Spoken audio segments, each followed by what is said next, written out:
द्रौपदी का वो रहस्य जो महाभारत की आग को और भड़काता है।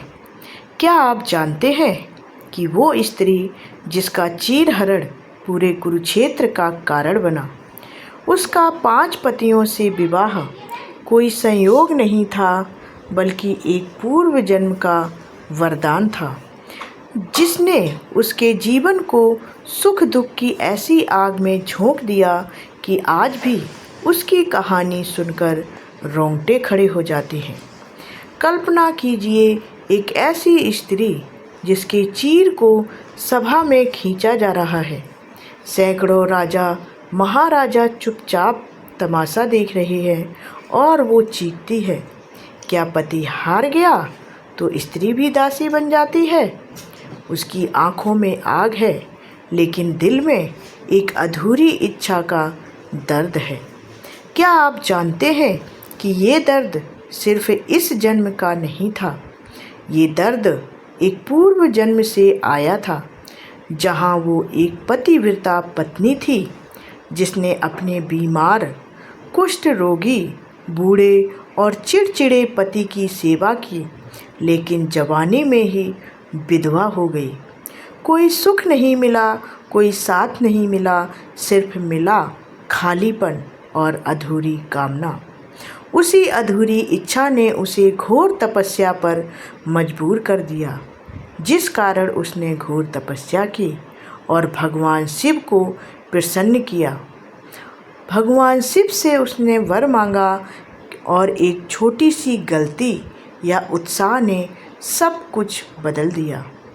आज हम खोलेंगे द्रौपदी के पिछले जन्म की वो पूरी भावुक कथा। न सिर्फ 5 पतियों का वरदान, बल्कि उसके जन्म से लेकर चीरहरण तक, वनवास, युद्ध और अंत तक की हर पीड़ा का कनेक्शन बताएंगे।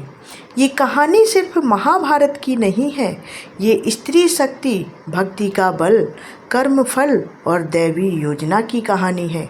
जो सुनेंगे उनकी रूह कांप जाएगी। तो तैयार हो जाइए और चलिए शुरू करते हैं इस आकर्षक और दिल दहला देने वाली यात्रा को। तो अंत तक इस यात्रा तक बने रहिए और वीडियो को लाइक कीजिए, शेयर कीजिए और चैनल को सब्सक्राइब कर लीजिए, क्योंकि हम ऐसे ही महाभारत के रहस्य आपके लिए लेकर आते हैं। सबसे पहले जानते हैं द्रौपदी के जन्म के बारे में। महाभारत की कथा में द्रौपदी का जन्म कोई साधारण जन्म नहीं था। पांचाल नरेश राजा द्रुपद द्रोणाचार्य से हारकर अपमानित हुए थे। उन्होंने पुत्र की कामना से एक विशाल यज्ञ करवाया। यज्ञ की अग्नि से पहले निकला धृष्टद्युम्न, जो द्रोण का वध करने वाला था। फिर अचानक अग्निकुंड से एक तेजस्वी कन्या प्रकट हुई। उसका रंग गहरा नीला काला, आंखें कमल जैसी, शरीर से स्वाभाविक सुगंध और सुंदरता ऐसी कि पूरा दरबार मंत्रमुग्ध हो गया। यज्ञ से जन्म लेने के कारण उसे यज्ञसेनी कहा गया। पांचाल की पुत्री होने से पांचाली कहा गया। लेकिन दोस्तों, ये जन्म सिर्फ राजकुमारी का नहीं था, ये पूर्व जन्म की अधूरी कहानी का अगला अध्याय था। द्रौपदी को 5 कन्याओं में गिना जाता है। अहिल्या, द्रौपदी, कुंती, तारा, मंदोदरी।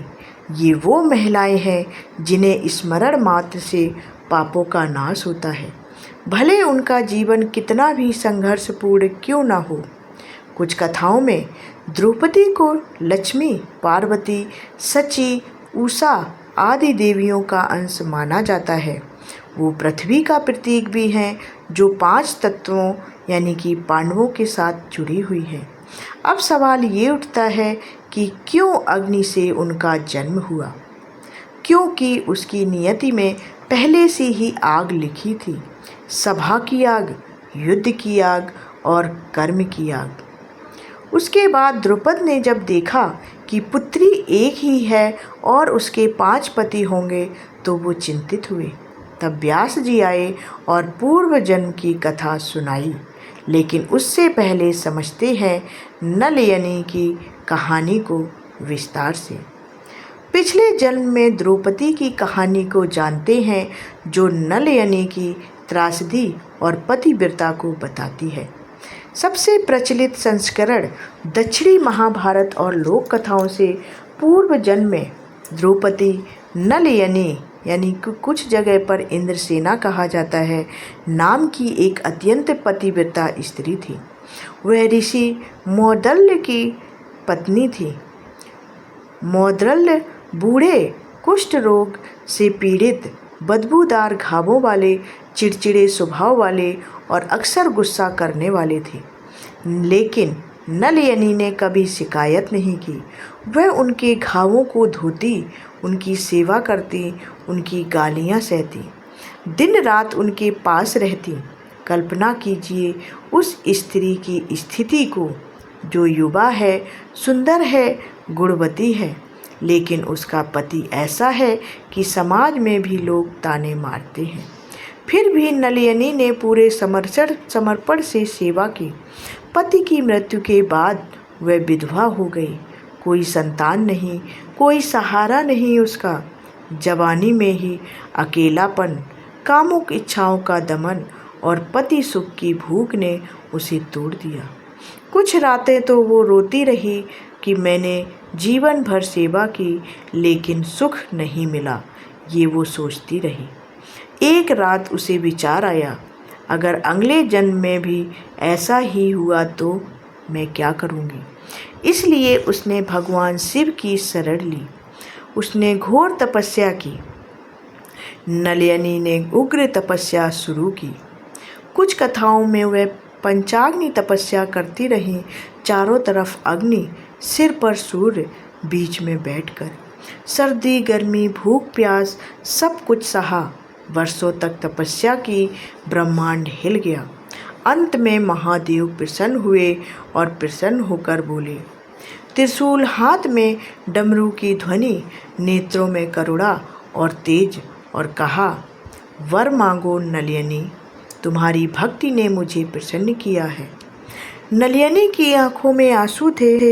वह बोली, प्रभु मुझे ऐसा पति दो जो सर्वगुण संपन्न हो, धर्मवान हो, बलवान हो, शूरवीर हो, रूपवान हो, बुद्धिमान हो, सत्यवादी हो।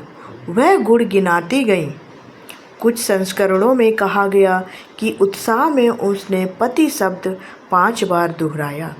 मुझे एक पति, एक पति, एक पति 5 बार ऐसा बोला कि 2। शिव मुस्कुराए और चेतावनी दी, बेटी एक शरीर में इतने सारे गुण एक साथ मिलना बहुत दुर्लभ है। एक मनुष्य में पूरे गुण नहीं आ सकते। लेकिन नलयनी अड़ी रही कि प्रभु जो भी हो मुझे वो पति ही चाहिए। तो शिव जी ने वरदान दे दिया, अगले जन्म में तुम्हें 5 पति मिलेंगे जो मिलकर उन सभी गुणों को धारण करेंगे। और एक विशेष वरदान दिया कि हर संबंध के बाद तुम कौमार्य प्राप्त कर लोगी। तुम आजीवन पतिव्रता और कुंवारी जैसी रहोगी। तुम्हारा पत्नी धर्म निभाते हुए भी शुद्धता बनी रहेगी।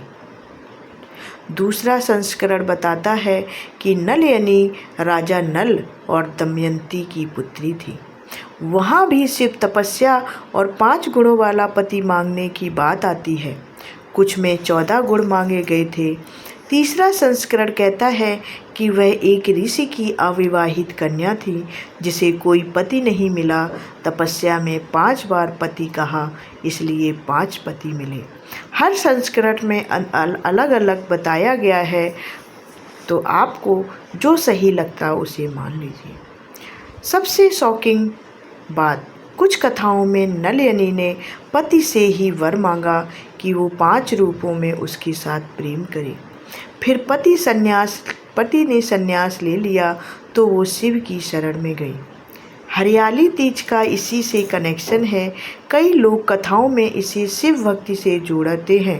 जैसे पार्वती जी ने शिव को पाने के लिए तपस्या की थी, वैसे ही नलयनी ने हरियाली तीज पर शिव पार्वती जी की पूजा से ये वरदान लिया था। नलयनी की पीड़ा ने उसे इतना मजबूत बनाया कि अगले जन्म में वो टूट नहीं सकी। भले ही चीरहरण हो, पुत्र मर जाए, चाहे राज्य चला जाए। अब जानते हैं स्वयंवर के बारे में और कुंती के वो वचन और 5 पतियों के संग विवाह के बारे में। पांचाल में द्रुपद ने द्रौपदी का स्वयंवर रखा। शर्त थी कि घूमते हुए मछली के प्रतिबिंब को देखकर तीर से आग पर निशाना लगाना है। अर्जुन ने सफलता पाई। द्रौपदी ने माला डाली। लेकिन जब वे 5 भाई कुंती के पास पहुँचे और अर्जुन ने कहा, माँ, हम कुछ लाए हैं, कुंती ने बिना देखे बोल दिया कि जो भी लाए हो 5 भाइयों में बांट लो। वो एक वाक्य ने इतिहास बदल दिया। वचन तोड़ना अधर्म था। सब चौंक गई। द्रौपदी भी चौंक गई। लेकिन व्यास जी आए और नल यनी की पूरी कथा सुनाई। उन्होंने समझाया कि ये देवी योजना है। पांडव 5 इंद्रों के अंश हैं। द्रौपदी श्री का अंश है। 5 पतियों के गुण। युधिष्ठिर धर्म, शांति, न्याय की प्रतीक है। भीम अपार बल, रक्षा भक्ति के। अर्जुन शौर्य, धनुर्विद्या, सौंदर्य, विजय के। नकुल रूप, अश्वविद्या, विनम्रता के। और सहदेव बुद्धि, ज्योतिष, ज्ञान के प्रतीक थे। द्रौपदी ने सभी के साथ पत्नी धर्म निभाया। लेकिन शिव के वरदान से हर मासिक धर्म के बाद, यह संबंध के बाद वो शुद्ध हो जाती थी। अब चलिए जानते हैं चीरहरण, वनवास और युद्ध और द्रौपदी की पीड़ा के बारे में। पूर्व जन्म का कर्म फल जो था उसके बारे में। सभा में दुर्योधन दुशासन ने चीरहरण किया। द्रौपदी ने कृष्ण को याद किया। चीर बढ़ता गया। क्या ये पूर्व जन्म की किसी पीड़ा का फल था या परीक्षा थी? द्रौपदी ने सवाल किया, क्या पति हार गया तो स्त्री भी जुए की बाजी है? उसकी सशक्तता आज भी प्रेरणा है। वनवास में 13 साल की पीड़ा, पुत्रों की मृत्यु, युद्ध में सब कुछ खोना, लेकिन वो कभी नहीं टूटी। कृष्ण ने उसे पूर्व जन्म की कथा याद दिलाई। आखिरी बात, स्वर्गारोहण में भी द्रौपदी सबसे पहली गिरती है, क्योंकि पॉलीएंड्री का सूक्ष्म दोष था, या वो पृथ्वी का बोझ उतार रही थी। इस पूरी कहानी में द्रौपदी सिखाती है कि पीड़ा से उठकर खड़ी हो जाओ। भक्ति कभी व्यर्थ नहीं जाती है। वरदान कभी कभी श्राप लगता है, लेकिन वो तुम्हें मजबूत बनाता है। स्त्री सिर्फ सहन नहीं करती, वो इतिहास बदलती है। तो ऐसे ही महाभारत की रहस्यमय कहानियों के लिए मेरे चैनल को सब्सक्राइब कर लें और ऐसी ही वीडियो को देखते रहें। मिलते हैं अगली वीडियो में। तब तक के लिए जय श्री कृष्णा। धन्यवाद।